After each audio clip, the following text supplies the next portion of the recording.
Good evening, good morning, good afternoon. Gordon Cossey here, going on my YouTube channel on at 2:19 a.m. on Thursday, the 24th of February, doing another video, just talking about what's going on in the world. I've got my Bible open in front of me. I've titled this, May You Live in Interesting Times, which is believed by most people to be a Chinese curse. But apparently, its origins is not Chinese, but it's been around for a long time and is thought to be something of a curse. May you live in interesting times. The idea being that uninteresting times are far more peaceful, tranquil, interesting times, and we're certainly living in interesting times now. As I've said in previous videos, I'm a Christian, and with everything happening in the world over the past 2 years, I probably read Matthew chapter 24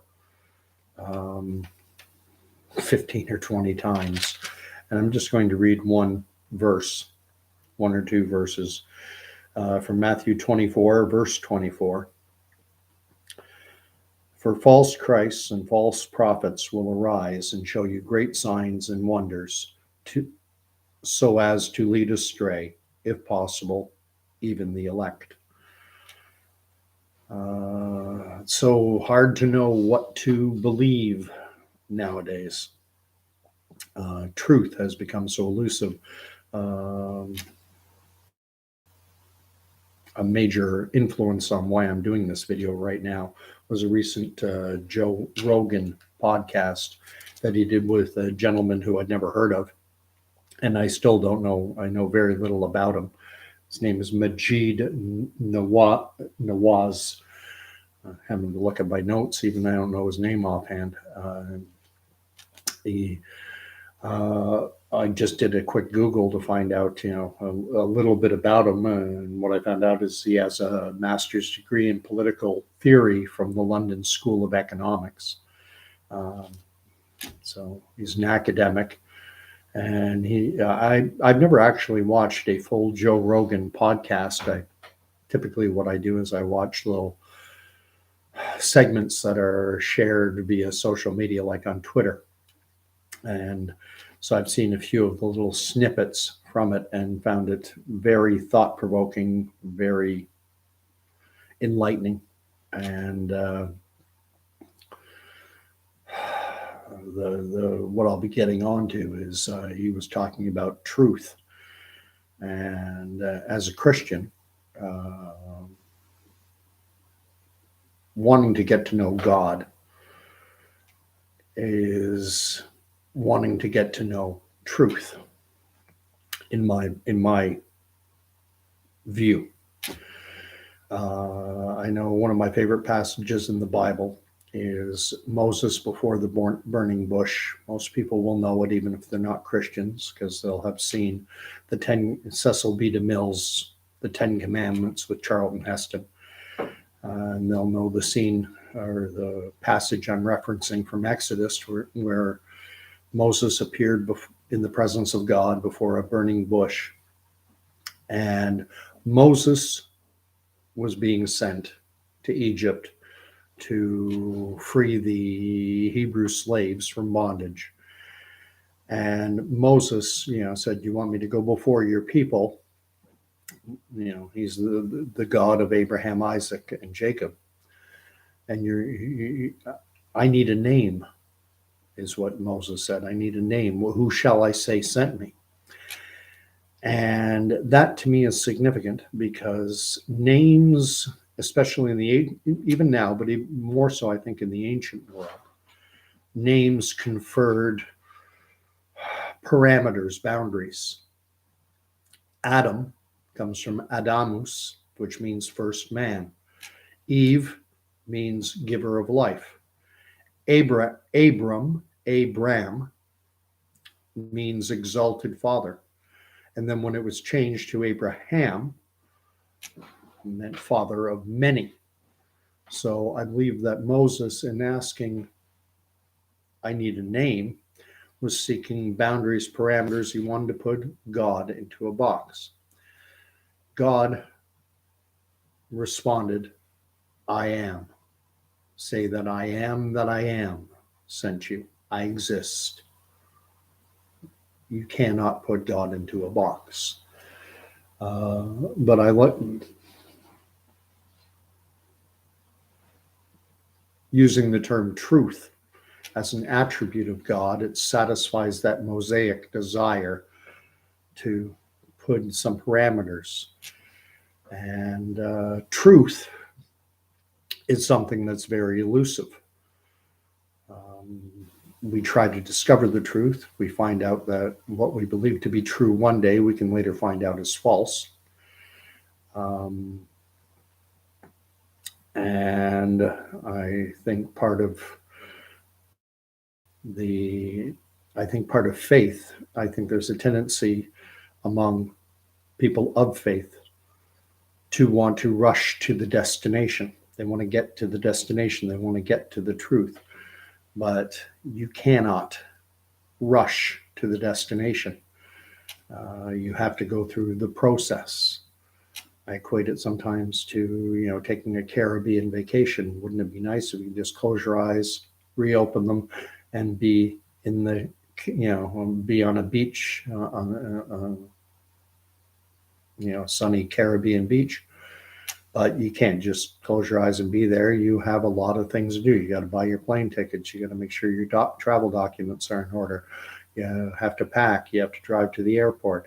Once you get to the airport, you have to check your luggage. You have to go through airport security. You have to get on the plane. You have to endure the flight down. After debarking from the plane, you then have to go and get your luggage and clear through customs, and then probably a bus or taxi ride to your destination. And then finally, after all that, then you finally arrive.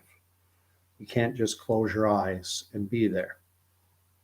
And I think part of the process of getting to know God, the process is as important as the destination. There are no shortcuts. And so I've seen a lot going on in the last 3-4 weeks. In the context of Canada, we had the so-called Freedom Convoy, where truckers descended on Ottawa. And when that initially happened, I think I put out videos on it about my expectation or my concern about the possibility of the Emergency Measures Act being invoked. And that didn't happen.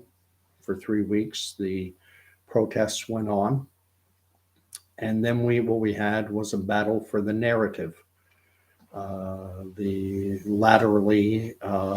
media, government officials started to frame it as an illegal occupation, which I found a little hyperbolic, a little bit of hyperbole, exaggeration.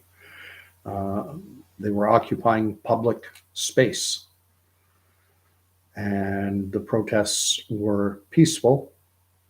There was no violence, no destruction of property. And yet they framed it as an illegal occupation. And language is important because, as I was saying, with respect to, wanting to get down to the Caribbean, you just can't close your eyes and be there. But people, that's a desire people have. They want to get to the truth. They want to know what to think. And so media, government officials will frame it illegal occupation. And for a lot of casual observers who aren't paying detailed attention, we'll do, okay, it's an illegal occupation. There, I know what I need to know. So by framing it as an illegal operation, it made Trudeau's subsequent invocation of the Emergency Measures Act, in a lot of minds, justified it because it's an illegal occupation. I mean, we saw so much of this during the entire protest when some people put a flag around the statue of Terry Fox. The media, government officials, again, they framed it as a desecration. And desecration, by definition, means to dishonor. Well, dishonoring is putting a Canadian flag on Terry Fox a desecration? Perhaps technically one could say, yeah, maybe. Likewise with the War Memorial, apparently some individuals had climbed up and they referred to that as a desecration as well. But when you use a word like desecration, in a lot of people's minds, it'll conjure up images of vandalism. And I think they use that term desecration on purpose, the same way they framed peaceful protests in public space as an illegal occupation. Again, it's framing things to push public opinion in a certain way. So we had the invocation of the, what used to be called the War Measures Act, now called the Emergency Measures Act, and that under the guise of an emergency, under the powers that conferred by the Emergency Measures Act, an army of police officers, many of them in riot gear, went down. I did have friends who were there, some of whom were arrested or transported, picked up and transported outside the city limits. And they were able to quell the protests. They were able to clear the streets, remove the trucks. And that's not to suggest that I don't have some empathy for the residents of Ottawa who, now again, when you listen to the media, they were reporting on the harassment being suffered by Ottawa residents. Again, that's a very loaded pejorative term, harassment. What does it mean? There are individuals who would feel harassed if they encountered a large group of unmasked, happy, smiling people hugging and shaking hands. That would threaten them. They would feel harassed. That was on Wellington Street in front of the Parliament. I'm sure there were individuals who that might be their normal course, Ottawa residents who would normally walk that route. But during the past 3 weeks, to walk that route would mean walking through an area with bouncy castles and people hugging, laughing, dancing, even singing. And that might make some people feel harassed. And perhaps it was, inconvenient to bypass, walk around it. It would lengthen the trip, certainly. So if that's the harassment. The one area I do have some genuine empathy was with the air horns, constantly. That I am certain it annoys me. When I would watch videos of what was happening down there, I always found those air horns vexing and irritating. But there are noise bylaws. Certainly nothing criminal. I'm many people have had a backyard party and have had noise complaints, or for blowing off fireworks or something too late at night, and there have been noise complaints. So anyway, fast forwarding. So they moved everyone out. And then what was interesting is a day or two after pretty much having moved everyone out, they then established what they referred to as a red zone, which was an area 10 or 15 city blocks square where you couldn't get in or out of the red zone without going through a police checkpoint, for goodness sakes. And then there was an incident at the Rideau Center, which is a shopping mall within this red zone. And apparently, I haven't seen any definitive reports on what happened, but there were reports of armed gunmen, or at least one, in the Rideau Center, talks of armed robbery and such. And it just seemed strangely odd that anyone would decide to commit an act such as that within an area that is a red zone that you can't get in or out of without passing through police checkpoints. There were suggestions by individuals, many individuals, that it was a false flag type operation. Who knows? But anyway, all this, we had this Emergency Measures Act, and that endured a number of days. And what's interesting is it never actually, it was the powers of the Emergency Measures Act were being used even before it had been completely ratified by Canada's Parliament. It did pass through a vote in the House of Commons. And for those who have studied civics and know how laws become law in Canada, after passing through the House of Commons, legislation then has to go to the Senate. Apparently, the Senate, there were strong indications coming that it was not going to pass. And so, in a strategic move, it's being suggested, and I think there's a lot of merit to this line of thinking. Justin Trudeau realized that it would give him something of a black eye if his Emergency Measures Act was voted down in the Senate, which is referred to sometimes, Canada's Senate is referred to as the chamber of sober second thought.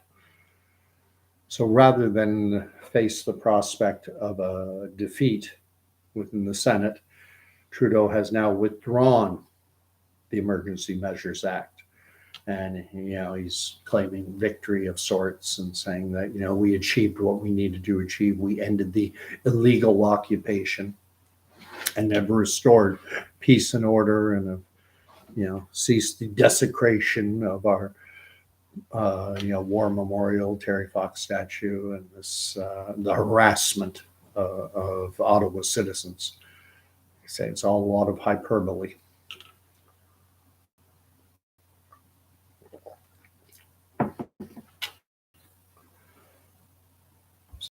Emergency Measures Act anymore.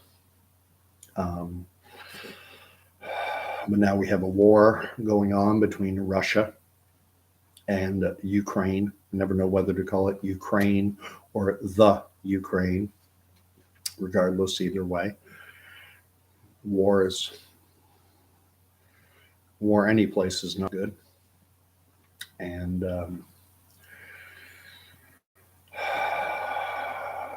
you don't know what to believe anymore. I, for one, have a very high level of mistrust in media outlets, and I consider that completely justified. I'll give one prime example. CBC a number of months ago in Edmonton presented a ICU patient. In their video, it was from CBC Edmonton, and some eagle-eyed news consumers were able to discern that the patient being referenced wasn't a patient, it was a mannequin. And after that spread like wildfire, that the CBC was using mannequins, trying to present them as patients, the CBC came out and they apologized, and they said that it was an error in judgment, which is something I find I look at it sideways, and because had they not been caught, they after the fact, after they've been exposed, then they apologize, and then they say it was an error in judgment. I, for one, think they knew exactly what they were doing.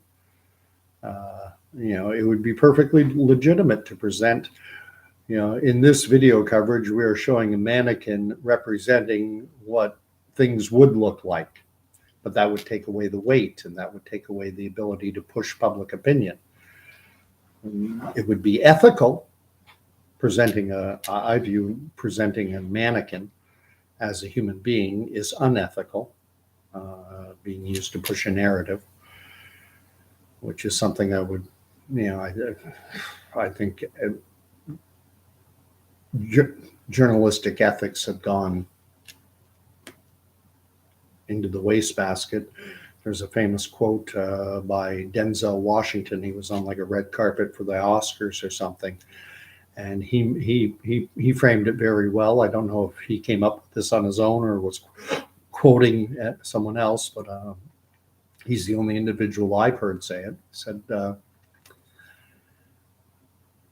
if you watch people watch the news in order to, if here's how he put it: if you don't watch the news, you are not informed.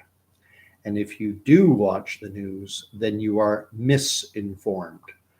And he went on to expound how media, journalists nowadays, they are no longer interested in being right and presenting truth. They're merely interested in being first. I would go further. I don't know if he did in this quote or not, but it strikes me that media is very much trying to push a narrative, programming. There's a reason why it's called programming, and it's you and me who are being programmed, being told what to believe and what to think, rather than just presenting the simple facts, unbiased, without the loaded hyperbole exaggeration, just simple facts, and then we make up our own mind. That's not good enough in today's world.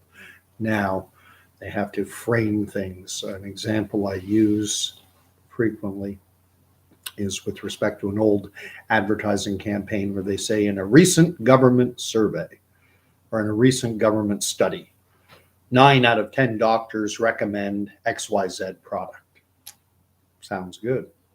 In a recent government study, 9 out of 10 doctors. Wow. They recommend it, so it's got to be good. The only problem is, if you unpack that, recent. What does recent mean? Does recent mean a year ago, 5 years ago, 10 years ago, 20 years ago? They don't tell you, just recent. Recent is a relative term.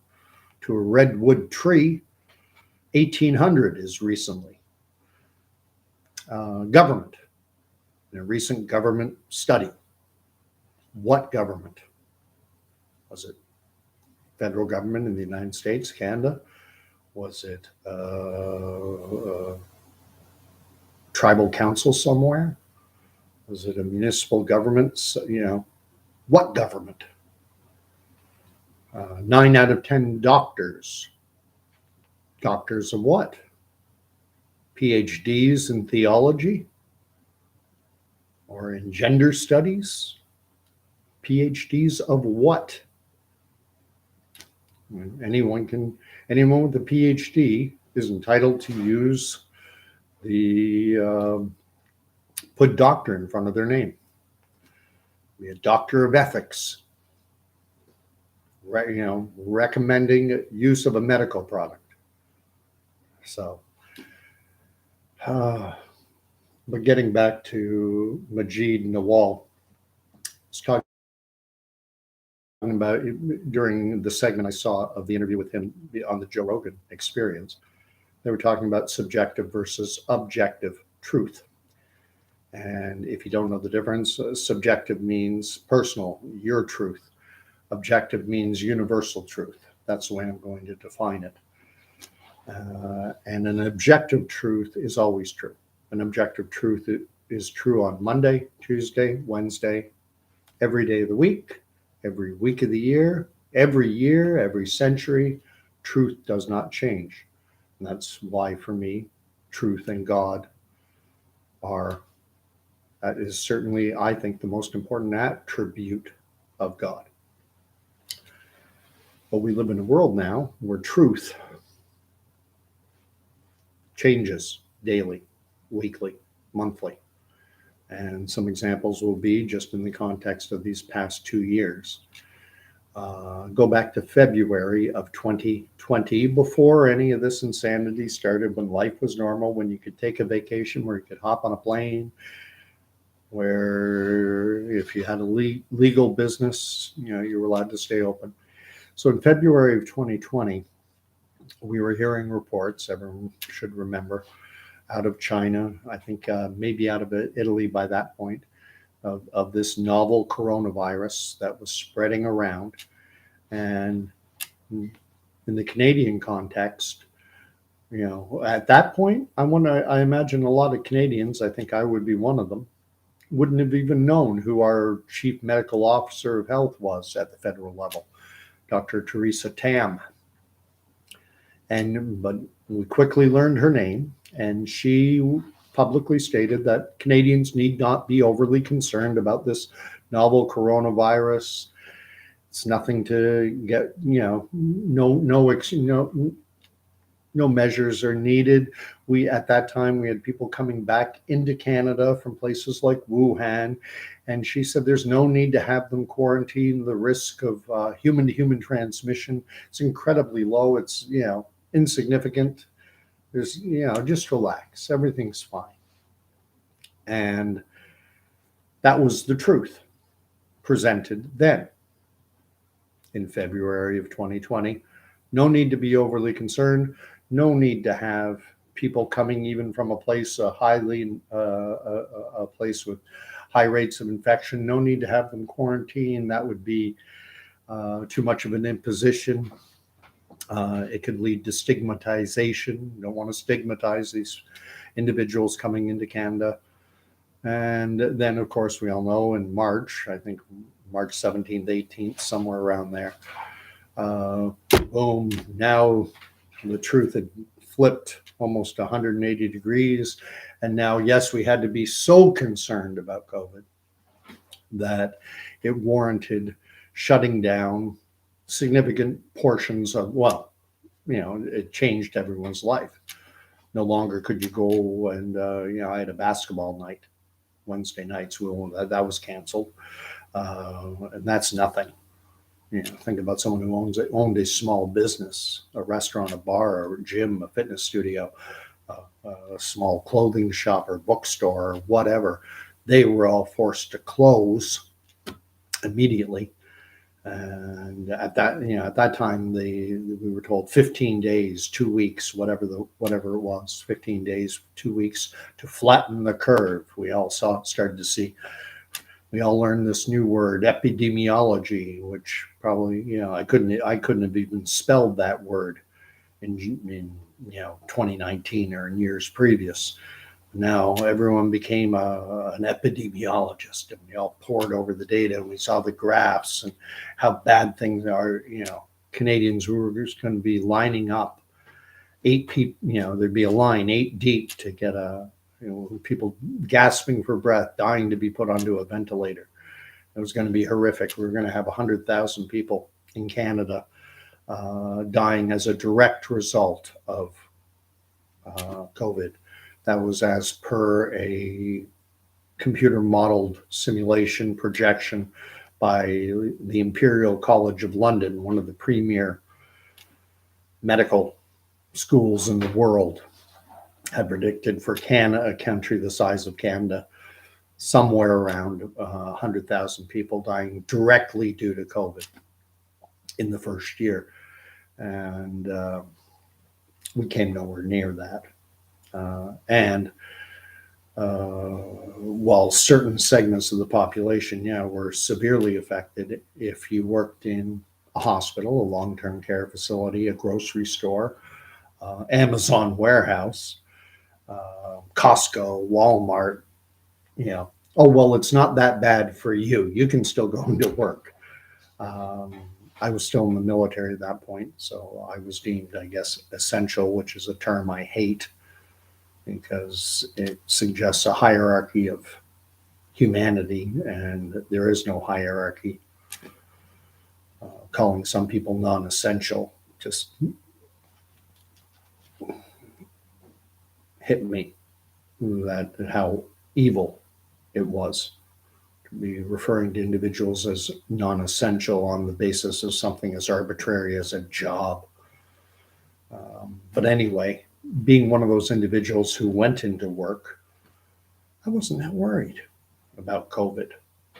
I was admittedly, the ground was a little shaky under my feet, a little walking carefully at first, but over time, and I mean a very short period of time, 1 or 2 weeks, it was like, how worried do I have to be about this thing?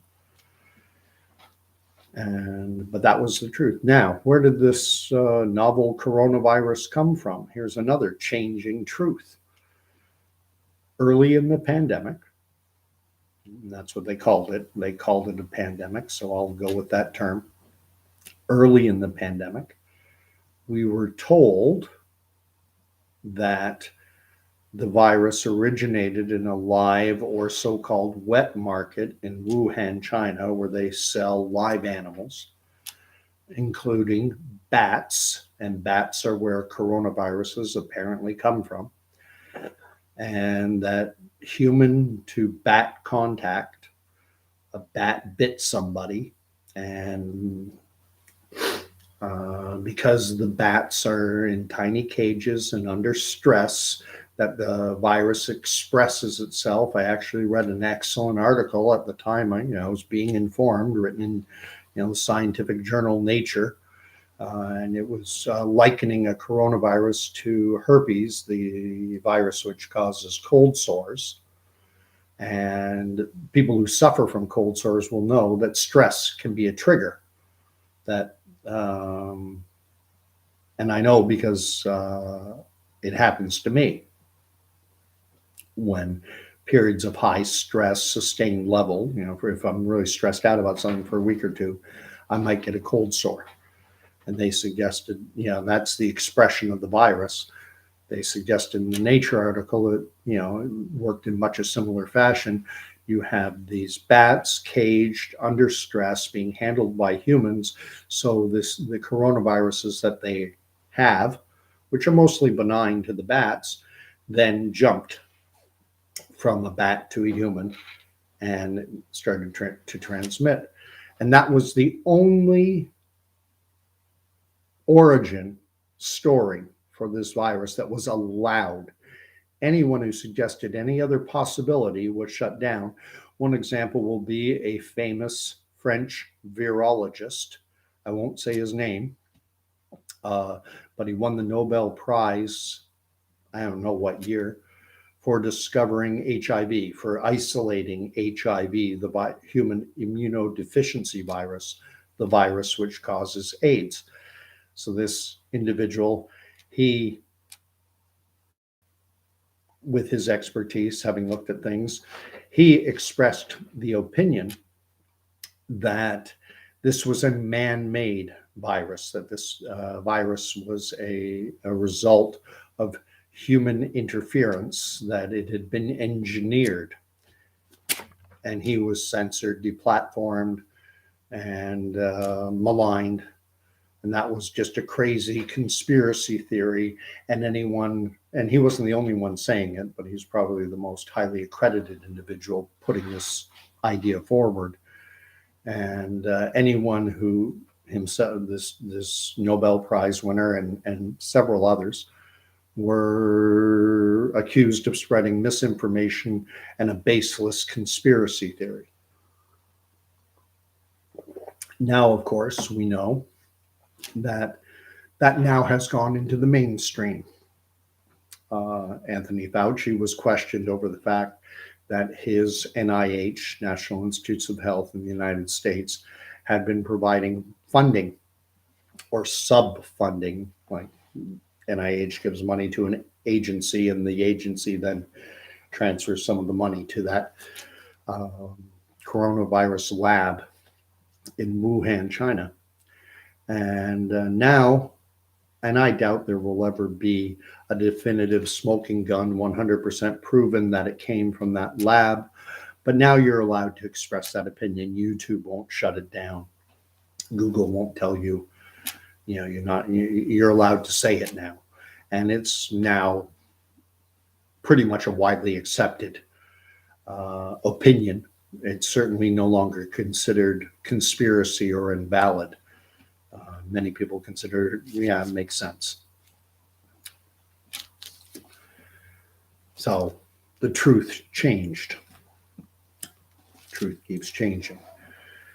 We were told that these lockdown measures that I just enumerated, closing all those businesses, shuttering the schools, having everyone stay home, that this would, and that was truth.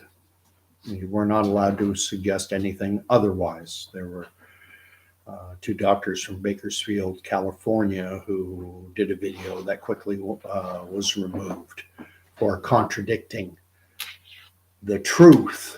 The only allowable truth being put out was that lockdown measures worked, even though never in history had anything of this nature ever been tried. Epidemiology is the study of how to control infection, the spread of infectious disease. That's one element of epidemiology. And I liken it to the science of herding cats, because you're talking about micromanaging human behavior. Another truth, we were told the truth at the beginning in March, April, May of 2020 was that the primary driver of transmission was respiratory droplets, these relatively large spittle, for lack of a better term, that gravity would cause to fall to the ground within 2 meters, 6 feet. And hence the rationale behind maintain 6 feet distance, because spittle. And any suggestion that SARS-CoV-2 was airborne, again, was false, and it was misinformation.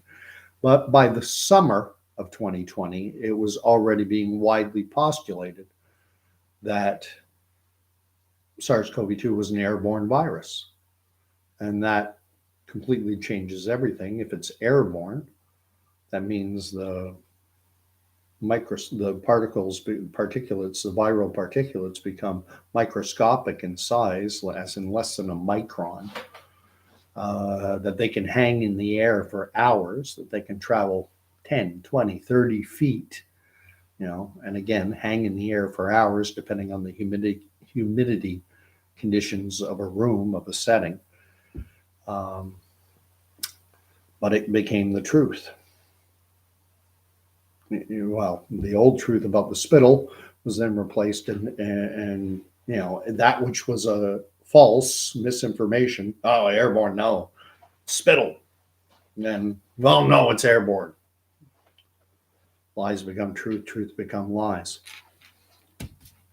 More biblical wisdom.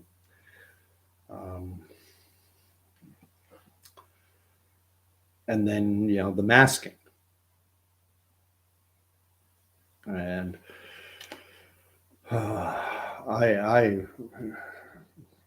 what I will frequently say to someone who is convinced that truth is that masks are a proven and effective manner in which to mitigate the spread. My suggestion would be go down into an active coal mine, work with asbestos, airborne asbestos, or fiberglass insulation, and wear one of those masks, be it cloth or medical, and tell me how it works out. I was in the military, and we would do gas hut training, the full face shield. I wouldn't go into the gas hut with tear gas floating around, wearing a stupid piece of cloth or one of those, masks dentists use to keep the spray from going in their mouth. It's a viral aerosol, dust particles, asbestos particles, fiberglass particles, and then even tear gas is larger than a viral aerosol. And besides which, no one wears them right anyway. Early in the pandemic, there was an article in the CBC referencing a gentleman who's in the press a lot. I feel sorry for epidemiologists in a way, because, as I said, 2019, 18, 17. Hi, Trent. 2017, 18, 19. No one knew what an epidemiologist was. And now epidemiologists are superstar celebrities. And if the pandemic goes away, they go back to being nobodies. No one's going to listen to an epidemic, no one cares about epidemiology. The mask thing is just dumb. If someone wants to wear one, fill your boots. If you want to take a grapefruit peel and stick it on your head based on the belief that maybe there are some acids in grapefruit that will counteract the effects of the virus, hey, fill your boots, go nuts. But getting back to objective truth and subjective truth, the truth just keeps changing and changing and changing. And how can you live in a world where if your desire is to find the truth, that's an exploratory process, but we keep being shut down? And of course, the most contentious topic is the you-know-whats. We were told at the beginning that with each person, if they've had them, you get your 2, then the virus stops. With each person who's gotten their, rolled up their sleeve, with each individual who's done that, the virus stops. It can't spread. And this is our ticket back to normal. And that was truth. That was the gospel. You weren't allowed to contradict it. Now we know, of course, that 2, 3, doesn't matter. You can still get it. You can still transmit it. You couldn't say that in December of 2020, January, February, March. That only started coming into light, around April, May, June, when word out of Israel, which at the time was the most country in the world, that their rates of infection were climbing. Rates of infection have been higher after 70, 80, 90% of the population got than it was when nobody was. And they were supposed to be our ticket back to normal. That was the truth.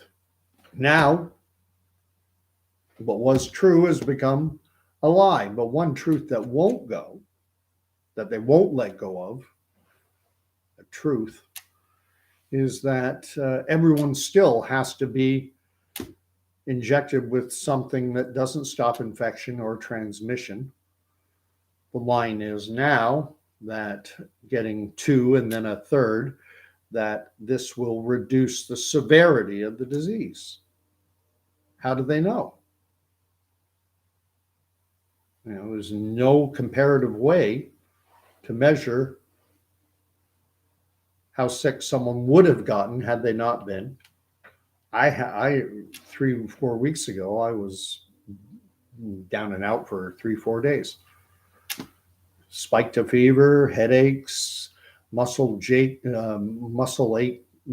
aching, joints aching, and tired. Friday, Saturday, Sunday, Monday. By Tuesday, I was 100%. I was better.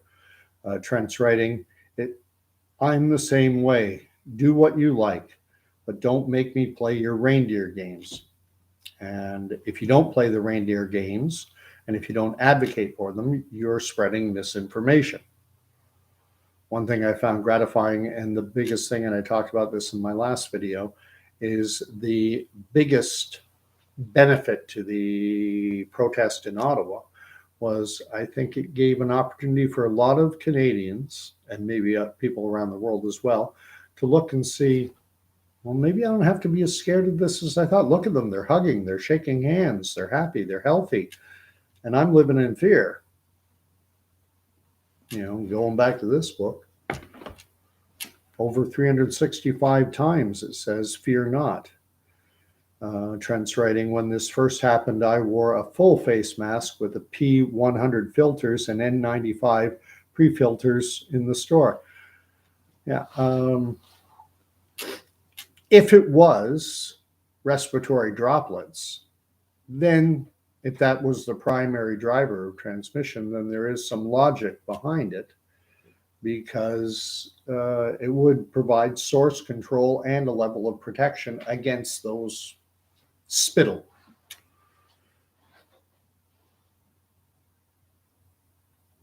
And Trent saying nobody was wearing them at that time and everyone thought he was crazy, but it was only for a day. You know, truth of, you know, when your truth is a discovery over time. And what we keep getting is we keep having public health officials, politicians, and other talking heads presenting unknowns as the truth. We said, our ticket back to normal. That was a lie. I could proclaim right now, I can say that the Toronto Maple Leafs are going to win the Stanley Cup in 2022. Am I right? Am I wrong? We'll find out in June when the Stanley Cup final takes place. We'll see if the Leafs are there and if they win. If they win, then it could be said that, oh, he predicted, he was right. That was the truth. But it's not truth now, saying that they are ticket back to normal, that they're, and I question, over time, are we going to find out about issues? You can't definitively say that there are no issues, that there are no long-term issues until you get to that point in the future. Are there going to be issues after a full year, after 2 years? Now, it's acceptable for someone to say, in my opinion, as a virologist, immunologist, in my opinion. But it's like my prediction of the Leafs winning the Stanley Cup, which I'm not predicting, by the way. And Trent's saying, but how many people must be like us and know it's bull because we worked with those real man. That's the thing with when you're in the military and you go in for gas hut training, they give you it's a gas mask with a screw on. I believe the filter is charcoal, and that was for CBRN, chemical, biological, radiological, and nuclear. And even myself, give a little bit of an admission. I never knew it until I got into the military, but I suffer from a degree of claustrophobia, nothing I would consider debilitating. But I know that when I put on that gas mask, I would feel claustrophobic. And I remember the last time I went for gas hut training, the instructor conducting the training could see that I was agitated, ill at ease, stressed. And he said, aren't you getting out soon? I'm like, yeah. And he goes, are you okay? And I'm like, I told him, I said, I get a little claustrophobic. He pulled me aside. He goes, you're done. You're past. I'm like, thank you. Because, and now when I'm watching Chrystia Freeland, who's Canada's deputy prime minister, and she's always standing at Trudeau's side during a lot of his press conferences, she's sitting there and her head is moving from side to side and she's twitching. I started calling her Twitchy because she just seems and to be honest, I think it's the mask. I think she feels claustrophobic in that mask, and I understand a lot of people do. And so I would suggest, Ms. Freeland, ditch the mask, because you got people wondering whether you're on drugs. You're twitching so much. And I'm just reading what Trent's writing. Like why is everyone just silent? Like, how is everyone just silent? And, I like it. I've worked so long with those masks. It's like a second skin. God bless you, not me. I hated it. I remember I used to think, as we were doing CBRN training, that if I found out a situation, in CBRN training, you actually had to pull on a full chemical body suit zipped around your head, no skin exposed whatsoever. This is where I learned a lot about, PPE, personal protective equipment. The gloves, when you take them off, you had to do it in such a way that you roll it up and then leave the fingers on one unexposed, so you get the other off and take them off. And you never wanted skin touching the outside material because it could be contaminated with a chemical or radiological, biological contaminant. And so the procedures were very involved. You took off everything else with your gloves still on. The last thing to come off were your gloves, and you had to roll it up, leave your fingers still there, and then roll up the other, and then pull them off so that your skin never touched the outside material. Well, the idea is with a mask is that the outside material on your mask could be contaminated with viral particles, SARS-CoV-2, and so you're not to touch the outside of the mask. Well, what do you see every day? You see people with it down below their nose, constantly pulling it up, constantly adjusting it. Then they take it off, put it in their pocket, and they pull it out of their pocket, put it back on. You're not supposed to touch anyone else's PPE. And yet you see parents and health or daycare workers, school teachers putting the masks onto kids, which is verboten. You do not do that. It's theater of the absurd what's going on with these masks. It just blows my mind. And it bothers me that children in schools have to endure wearing these for 5, 6, 7 hours a day, and they're not healthy. There was a study done by an Australian team, published to the British Medical Journal, peer-reviewed science in 2015, and what it showed was that individuals wearing cloth masks, this was the only randomized control trial, it was actually a randomized cluster trial, ever conducted on cloth masks. And what it found was that people wearing a cloth mask for 4 hours or more per day over the 4-week study period had a 1,300% increased risk of a respiratory infection versus what would have the normal rate of respiratory infections in the general population. It happens in the general population, respiratory infections, people get them. But if you wore a cloth mask for 4 hours or more per day over a 4-week period, your risk went up 1,300% over the general population. That was with a cloth mask. They had another arm of the trial that used medical masks. And for people using medical masks, the risk was 200%. You doubled the risk of a respiratory infection. And the final arm, this is why they called it a cluster trial, were individuals wearing N95 tightly sealed masks, but they only wore them procedurally. They would go, this was done in a medical environment, they would put on the N95, do the procedure, and then when the procedure was done, the mask would be discarded. And then when the next procedure started, a new mask would be used. And that group, that arm of the study, had 0% increased risk of a respiratory infection. Now, one thing about randomized controlled trials. I haven't said it yet in this video, but I've taken science courses at the university level. I'm not an epidemiologist, virologist, or any other ologist. Just have some, psychology, some environmental science courses at the university level. So I'm not scientifically illiterate, and I understand how the scientific process works, the scientific method, and no trial is perfect. There are always gaps, there are always things that could have been done better.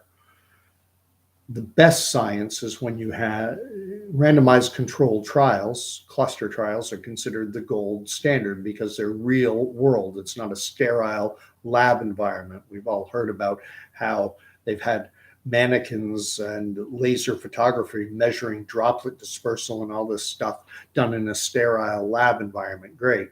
But a randomized control trial in the real world is a higher level of science. It's like evidence in a trial, in a criminal trial. An eyewitness account is a higher level of evidence than, say, a footprint. One is circumstantial, one is direct. So a randomized control trial is considered the highest level, but even within that randomized trial, there can be errors, there can be mistakes. That's why these trials are typically almost always peer reviewed before they're published. And as part of the peer review process, individuals will write down their criticisms or suggestions as to how any future trials could be done better to, eliminate certain potential errors. So the best science is when randomized controlled trials, that there are a number of them, and that the results are confirmed. And this is the only single one trial ever done on cloth masking. There's never been a subsequent one, and I haven't looked for a while. I haven't looked in about a year, but I keep my eye out. If there has been a trial on cloth masking, I want to see it. I don't believe there has been another one done since this one was published in 2015. So that's all we have to go on right now. So unless something comes out to contradict it, I'm going to accept that as being the truth for now. And with the qualifier that at some point in the future, maybe our understanding will change. But until something comes along to say that cloth masks don't have a risk, I'm assuming that they have an exponentially increased risk of developing a respiratory infection. And there's an infection control epidemiologist with the University of Toronto by the name of Dr. Colin Furness, and he was published in a May 2020 article put out by the CBC saying that a bacterial infection could be a bacterial respiratory infection could be worse than SARS-CoV-2 for a lot of people, because there are bacteria out there now that are drug resistant. And he further said that, if you think about it, it makes logical sense. You have this ideal breeding ground, cloth, that's warm and damp from your breath. It's an ideal breeding ground for bacteria, and they'll keep multiplying, and eventually you're going to start inhaling them. Now that's Dr. Colin Furness, not me, infection control epidemiologist with the University of Toronto. What he says makes logical sense to me, and he was referencing the article in the British Medical Journal, the peer-reviewed science on the study that this Australian team had done. So anyway, I've probably prattled on way too much. I see Trent is a hazmat guy, hazardous materials, and he's saying that we had to shower out of the room, sometimes high risk. Yeah, well, I often reference the movie Monsters, Inc. with Georgie, who they had to shave him down and shower him off because he'd come into contact with a child's sock on his back. 2319, if you've seen the movie. And if you haven't, it's a good one. Anyway, I'll leave you there. I've prattled on for nearly an hour. But truth. What we're told is the truth today may not be true in a week from now, a month from now, a year from now. And simple fact of the matter is, truth is empirical. Truth is truth. It's true all the time. But our process of discovering it takes time. When they said that the primary driver of SARS-CoV-2 infection was spittle, was respiratory droplets, that was a lie. They didn't know it was a lie when they were putting it out there as truth.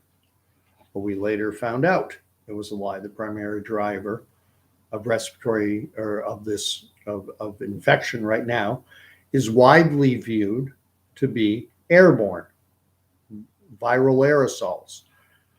That could change again in the future. Maybe they'll find it's fomite, it's tactile, it's wiping your eye after touching a contaminated surface.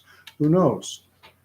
But all they give us right now is their opinion, the expert opinion.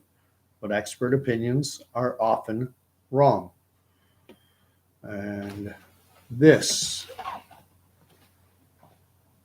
is true.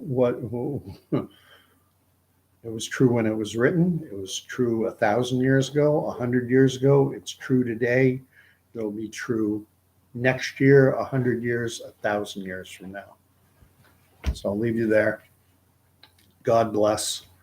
And the book I was holding up, if you didn't see earlier, that's my Oxford Annotated Study Bible.